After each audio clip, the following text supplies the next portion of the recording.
நாட்டின் இளைஞர்களுக்கு வாய்ப்புகள் இல்லாமல் வேலைகள் இல்லாமல் அவர்கள் துன்பத்தில் இருக்கும் நிலைதான் தொடர்ந்து கொண்டிருக்கிறது. और तमिलनाडु सरकार में मुख्यमंत्री जी को इसकी कोई परवाह नहीं. தமிழ்நாட்டின் முதல்வருக்கு இது பற்றிய எந்த ஒரு அக்கறையுமோ கவலையுமோ கொஞ்சம் கூட இல்லை. भाइयों बहनों, तुष्टीकरण की भी हद होती है. मैं आज यहां आया हूं तब भगवान मुर्गन से जुड़ी हुई पहाड़ी को सिकंदर हिल मानने की हिम्मत डीएमके सरकार ने की है. 1000 ஆண்டு காலம் பழமையுள்ள நம்ம திருப்பரங்குன்றம் முருகரின் அறுபடை வீடான அந்த மலையை சிக்கந்தர் மலை என்று சொல்லக்கூடிய துணிச்சல் இந்த திமுக அரசுக்கு வந்திருக்கிறது. सालों से भगवान मुर्गन के भक्त यहां पर अपनी श्रद्धा व्यक्त करते हैं. பல ஆயிரம் ஆண்டுகளாக முருக பக்தர்கள் வழிபட்டு வந்த வழிபாட்டு தலத்தை இதுபோல அரசியல் லாபம் கருதி பிரிவினை வாதம் கருதி இந்த அரசு செயல்படுத்தி வருகிறது. और भाइयों बहनों, मैं तमिलनाडु की जनता को करबद्ध विनती करने आया हूं कि मुर्गा भक्तगल मनाडू में आप बढ़ चढ़कर हिस्सा लेकर इनको अपनी ताकत का परिचय कराइए, भक्तों की ताकत का परिचय कराइए. நான் உங்ககிட்ட எல்லாம் அன்போடு வேண்டிக் கொள்வதெல்லாம் வர ஜூன் 22ஆம் தேதி முருக பக்தர்கள் மாநாடு நடக்குது.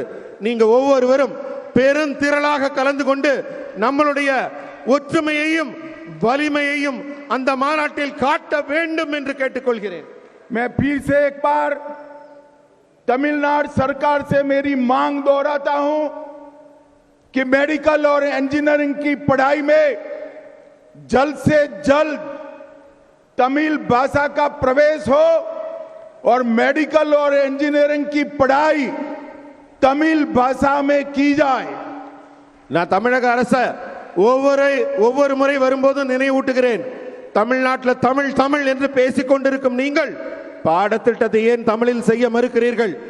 உயர் கல்வி அனைத்தையும் தமிழில் செய்வதற்கு என்ன தடை இருக்கிறது? விரைவில் நான் தமிழக அரசை கேட்பதெல்லாம் இன்ஜினியரிங் பாடத்திட்டம் உடனடியாக தமிழில் இயற்றப்பட வேண்டும். और भाइयों बहनों, मैं आज स्टालिन जी को यह भी अपील करने आया हूं. हमारे मोदी जी ने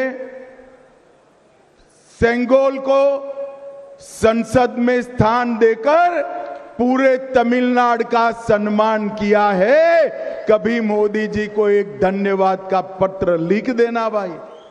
நான் ஸ்டாலின் அவர்களை கேட்கிறேன், தமிழ்நாட்டின் மரபு சின்னமான மன்னர்கள் கையாண்ட அந்த செங்கோலை நாட்டின் உயர்ந்த இடத்திலே கொண்டு சென்றாரே நம் பாரத பிரதமர் மோடி அவர்கள், அவர்களுக்கு நீங்கள் ஒற்றை வரியாவது தமிழ் மரபை உயர்த்தி பிடித்த மோடி அவர்களுக்கு நன்றி சொன்னீர்களா?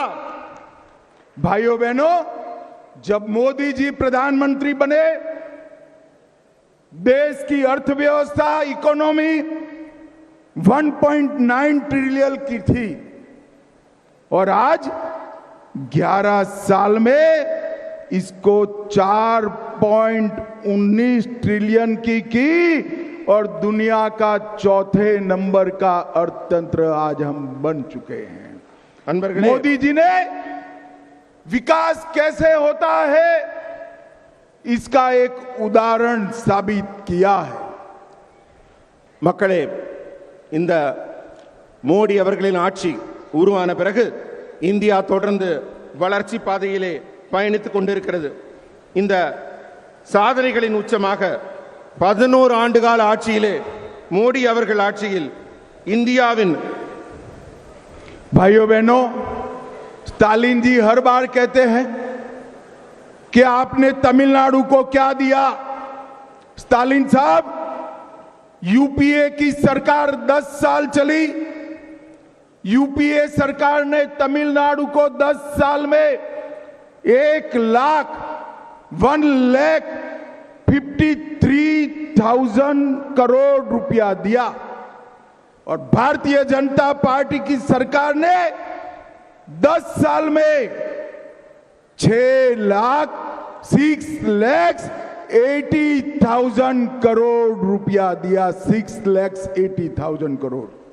10 ஆண்டுகள்ல மோடி அவர்கள் ஆட்சியில 4.19 ட்ரில்லியன் வளர்ச்சியை கண்ட நம்மளுடைய பாரதம் இதுக்கு முன்னாடி எப்படி நடந்தது யூபிஏ ஆட்சியில எண்ணி பார்த்தால் 10 ஆண்டு கால ஆட்சியில யூபிஏ அரசு தமிழ்நாட்டுக்கு கொடுத்த பணம் 1,53,00,000 ரூபாய் மட்டுமே. 10 வருஷத்துல 1,53,000 கோடி மட்டுமே. ஆனால் நம்முடைய பாரதிய ஜனதா கட்சி அரசு 10 ஆண்டுகளில் தந்த பணம் அதை விட பல மடங்கு அதிகமாக 6,80,000 கோடி ரூபாய் தமிழகத்திற்கு வழங்கி இருக்கிறது.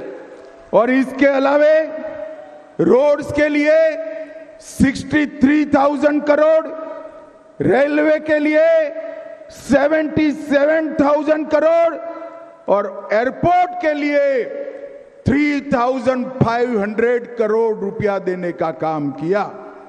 சாலைகள் மேம்பாட்டிற்காக 63,000 கோடியும் கட்டுமான பணிகளுக்காக 77,000 கோடியும் ஏர்போர்ட் கட்டுவதற்காக 3,500 கோடியும் மத்திய அரசு தமிழகத்திற்கு நேரடியாக வழங்கி இருக்கிறது. भाइयों बहनों, आज तमिलनाडु के हर शहर से, हर गांव से मेरे मंडल के कार्यकर्ता आए हैं. यहां से आप जब आपके गांव में जाएंगे, शहर में जाएंगे, टाउन में जाएंगे, मेरा आपसे एक ही अनुरोध है, जब तक तमिलनाडु में डीएमके सरकार को नहीं हटाते हम किसी को आराम करने का अधिकार नहीं. பல ஊர்களிலிருந்து பல பகுதிகளிலிருந்து இங்கு திரளாக வந்திருக்கும் பாரதிய ஜனதா கட்சியின் தொண்டர்களாகிய உங்கள் ஒவ்வொருவரையும் நான் கேட்பது என்னவென்றால், நீங்க திரும்ப ஊருக்கு போவீங்க, உங்களுடைய எண்ணம், உங்களுடைய சிந்தனை, உங்களுடைய செயல்பாடு எல்லாம் எப்படி இருக்க வேண்டும் என்றால், திமுக ஆட்சியை எப்படி அகற்றப் போகிறோம், எப்போது அகற்றப் போகிறோம், என்ன செய்ய வேண்டும் என்ற சிந்தனையில் நீங்கள் தொடர்ந்து இருக்க வேண்டும். और मित्रों, इस बार हमने तय किया है कि 2026 का चुनाव भारतीय जनता पार्टी एआईडीएमके के साथ मिलकर लड़ेगी, एनडीए के साथियों के साथ मिलकर लड़ेगी. அன்பர்களே, வரப்போகிற 2026 ஆண்டுக்கான தேர்தல் நம்முடைய பாரதிய ஜனதா கட்சியும் இங்கே கூட்டணி ஆட்சியில அதிமுகவுடன் இணைந்து एनडीए கூட்டணி இங்கு தேர்தலை சந்திக்க இருக்கிறது. मुझे बताइए, सभी कार्यकर्ता संकल्प करते हैं कि इस बार तमिलनाडु में डीएमके को हटाना है. நீங்க எல்லாரும் எனக்கு இப்ப பதில் சொல்லுங்க. நீங்க அத்தனை பேரும் திமுகவை ஆட்சியிலிருந்து அகற்ற தயாராக இருக்கிறீர்களா?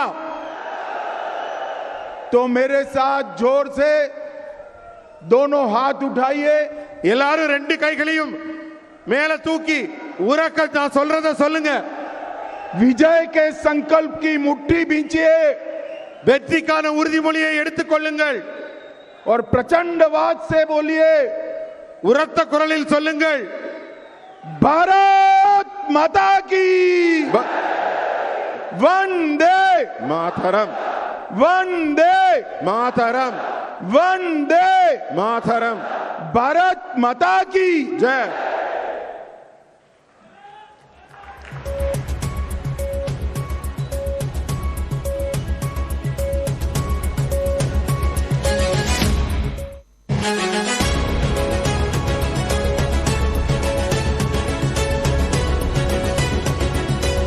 மதுரையில் நடைபெற்று வரும் மண்டல மாவட்ட நிர்வாகிகள் கூட்டத்தில் உள்துறை அமைச்சர் அமித்ஷா உரையாற்றிய நேரலை காட்சிகளை பார்த்தோம். பல்வேறு விவகாரங்கள் குறித்து அமித்ஷா உரையாற்றி இருக்கிறார். அது தொடர்பான விவரங்களை தொடர்ந்து பார்க்க இருக்கிறோம் சிறிய இடைவேளைக்கு பிறகு.